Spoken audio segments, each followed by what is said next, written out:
గారు ఆయన డాక్టర్ అండి.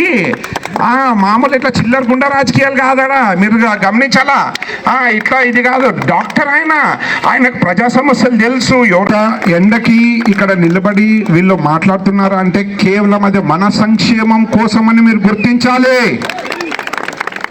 వాళ్ళు ఇక్కడ ఎందుకు వచ్చింది? మన సంక్షేమం కోసం, మన బాధలు తెలుసుకోవడానికి. మా ఏరియాలోన డ్రైనేజ్ సమస్య ఉంది. ఇక్కడ గుడి ఉంది. ఎవరైనా గుడికి వస్తే కనీసం కాళ్ళు కడుక్కోవడానికి నీళ్లు కూడా ఉండవు. అలాగే బురద కాళ్ళతోనే వెళ్తారు. డ్రైనేజ్ సమస్య ఉంది కాబట్టి ఎలాగో జ్వరాలు, విష జ్వరాలు, ఏదైనా ఇన్ఫెక్షన్స్ రావచ్చు. డాక్టర్గా సార్ మీకే బాగా తెలుసు. సో రేపు పొద్దున మాకు ఇలాంటి ఏ సమస్య అయినా వస్తే మీరు మా పట్ల ఉండి మమ్మల్ని ధైర్యంతో ముందుకు తీసుకెళ్తారని, ఆ సమస్యకి కంపల్సరీగా పరిష్కారం చేస్తారని మేము అంగీకరిస్తున్నాము. ఏమంటారు? మీరు అందరు చప్పట్లు కొట్టాలా దయచేసి.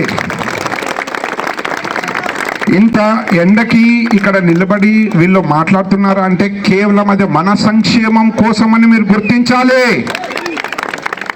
వాళ్ళు ఇక్కడ ఎందుకు వచ్చింది? మన సంక్షేమం కోసం, మన బాధలు తెలుసుకోవడానికి. రేపొద్దున మీకు ఎటువంటి సమస్య వచ్చినా కూడా డాక్టర్ పార్థసారథి గారు ఒక సామాన్య సేవకుడిగా మీ సమస్య తీరుస్తారు. ఇది మీరు నమ్మాలి. और कुछ लोग मेरे से बोल रहे थे, हमारा मुसलमान भाई बहनों को थोड़ा सा समझाना चाहता हूँ मैं बहुत सारे हमारा मुसलमान दोस्त जो लोग हैं उनके साथ बातचीत भी हो रहा था. वो लोग बोल रहे थे देखो सर, अब बीजेपी को वोट किया तो वो मजहब को बीच में लाता सर, ये करता वो करता करके बोल रहे थे. मैं बोला जी ऐसा नहीं होता, ऐसा बिल्कुल नहीं होता. ये आपका सिर्फ सोच है. ये सोच बाहर निकालो. आप मुसलमान या क्रिश्चियन या हिंदू या सिख या कोई भी हो, बीजेपी पार्टी आपको साथ देता है.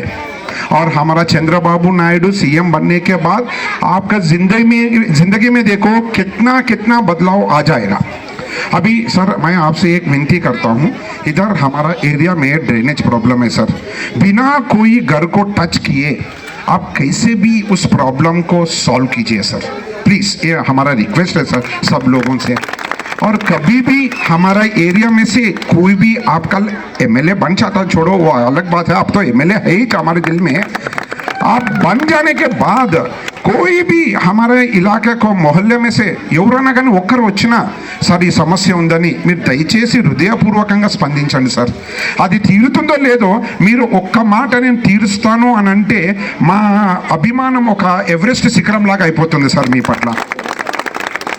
మరి ఇంకొక విషయం ఏంటంటే, ఇందాక సార్ కూడా చాలాసార్లు చెప్పారు, ఈవీఎం మిషన్లో జాగ్రత్త. ఇందాక నేను చెప్పగా నాకే సిగ్గవుతుంది కానీ నా భార్య అడిగింది ఏమని, కాదు ఇప్పుడు బీజేపీ వచ్చింది కదా, మళ్ళీ ఇప్పుడు టీడీపీ జనసేన ఏదనుకోతాలా అని ఒకే ఈవీఎం మిషన్లో అడిగింది. తనేమనుకుంటుందంటే ఎమ్మెల్యేకి మీకు 3 ఉంటాయని అనుకుంటుంది. అలా ఉండదు. ఎమ్మెల్యేకి కేవలం మీరు వేయాల్సింది కమలం గుర్తుకి. అర్థమవుతుందా? కమలం గుర్తు పువ్వు, అది ఇక్కడ 2వ నంబర్గా ఉంటుంది. కొంతమంది ఏమంటారంటే నాకు ఏదొత్తాలో తెలియదు అన్నాడు ఎలక్షన్ బూత్లో అడిగితే వాళ్ళు వచ్చి ఇదొత్తండి అని చెప్తుంటారు. అలా చేయొద్దని మీరు దయచేసి. ఎందుకంటే నేను పోలింగ్ బూత్ ఏజెంట్గా 2 సార్లు పనిచేశాను. వాళ్ళు వచ్చి ఇదొత్తితే వాళ్ళకే పోతుంది అన్నారు. నేను చూశాను. అంటే ఈ గుర్తు కాదు, అది పనిచేయదమ్మా, ఇదొత్తితే అదే సౌండ్ వస్తుంది జున్నికి అని చెప్పి మిమ్మల్ని మాయ మాటలు చెప్పి మోసం చేసి మీకు వేరే ఓట్లు వేస్తారు. చూడండి దయచేసి. ఎవరైతే వాళ్ళకి కాస్త నాలెడ్జ్ లేదో అక్కడ అడగండి. అవగాహన లేకపోవడం తప్పు కాదు, మీరు అడగకపోవడం తప్పు అవుతుంది. అవగాహన లేకపోవచ్చు, లేదనడం లేదు, కాకపోతే మీరు అడగండి. మంది 2వ నంబర్లో ఉంటుంది చూడమ్మా, కమలం గుర్తు మంది. మనం ఏదానికి ఓటేయాలో ఒకసారి చెప్పండి గట్టిగా. మళ్ళీ కమలం గుర్తుకే వేయాలా మనము. ఎంపీకి వచ్చేసి సైకిల్కి మీరు అడగండి. మీకు తెలియకపోతే అయ్యా ఎమ్మెల్యే ఎవరు కోటేయాలా, ఎంపీకి ఏ నంబర్ వస్తాలా అని మీరు అడగని చెప్తారు వాళ్ళు. అంతేగాని మీరు ఇదొత్తాలా అని మాత్రం అడగద్దండి. మీ ఓటు మీరు రహస్యంగా ఓటు వేయండి. నేను ఇంకోటి లాస్ట్గా ఏం చెప్తున్నానంటే, మీకు రేపు పొద్దున ఎటువంటి సమస్య మన ఏరియా నుంచి వచ్చినా డాక్టర్ పార్థసారథి గారు, ఆయన డాక్టర్ అండి. మామూలు ఇట్లా చిల్లర గుండా రాజకీయాలు కాదడా, మీరు గమనించాలా.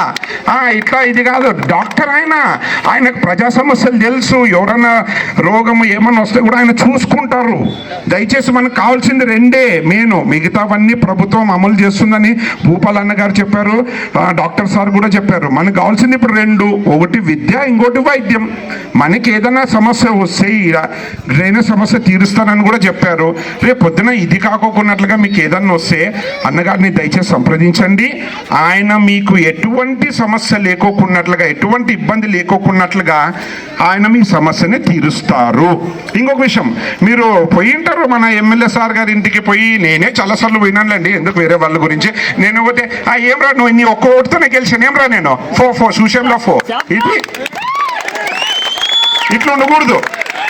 ఏదో మేము ఓటు వేసిండాము, పోలింగ్ బూత్ ఏజెంట్గా 2 సార్లు 3 సార్లు ఉన్నాము, పోయి అడిగితే అన్నా ఇది అని అంటే నీ ఒక్క ఓటుతోనే గెలిచాము, చూసాం ఫోపా బయట ఉండు ఇట్లా. అట్లా ఫస్ట్ వాళ్ళు వచ్చి మొక్కుతారు, తర్వాత కాళ్ళు లాగుతారు. మన డాక్టర్ సార్ గారు అలా కాదండి, చదువుకున్నారు, చదువుకునే వాళ్ళకి మానవత్వం ఉంటుంది. దయచేసి మన కమలం గుర్తుకే ఓటు వేసి వెయ్యించి గెలిపించుకుందాం. అత్యధిక మెజారిటీతో గెలిచాలా, అత్యధిక మెజారిటీతో. సార్ మా వాళ్ళు మీ పట్ల బ్రహ్మరథం పట్టినట్లు పట్టి మీకు ఓటు వేస్తారు సార్. ఇది నా పూచి నాది. మీరు మా వాళ్ళని దయచేసి గెలిచిన తర్వాత చూసుకోండి సార్. ఇట్లా 3వ వార్డు దండిగేరి లేదా పింజరిగేరి ఇట్లా ఈ ఏరియా నుంచి వచ్చినామంటే వాళ్ళు కూర్చొని పెట్టి వాళ్ళ సమస్య విని వాళ్ళకి ఎంతవరకు అయితే తీర్చగలుగుతారో అంత తీర్చండి సార్. అదే సార్ మాకు చాలు, అదే 1000 కోట్లు సార్. ఇక్కడ ఇంత ఎండకు కూడా అందరూ వచ్చి నిలబడి ప్రసంగాన్ని విని మీరు రేపు ఓటు వేయించి ఒక్కొక్క ఓటు ఒక్కొక్క ఆయుధం లాగా ఉండాలి మీ తరఫు నుంచి నేను కోరుకుంటున్నాను. డబ్బులు కమ్ముడు పోవద్దు. డాక్టర్ సార్ అన్నట్లా తీసుకోండి, వాళ్ళు ఇస్తే తీసుకోండి. వాళ్ళు ఏమొచ్చి లోపల నీ వెనుకలు ఉంటారు, ఇది వద్దమ్మా అని ఇస్తే తీసుకోండి.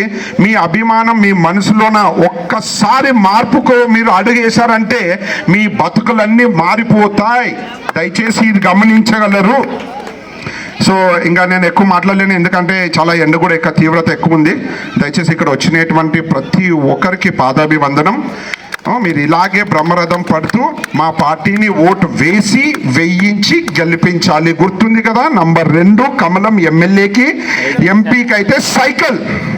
అది మీరు గుర్తుపెట్టుకోండి మనసులోన. ఈ అవకాశం ఇచ్చేసినటువంటి ప్రతి ఒక్క పెద్దరికి నా నమస్తమాంజల్యం.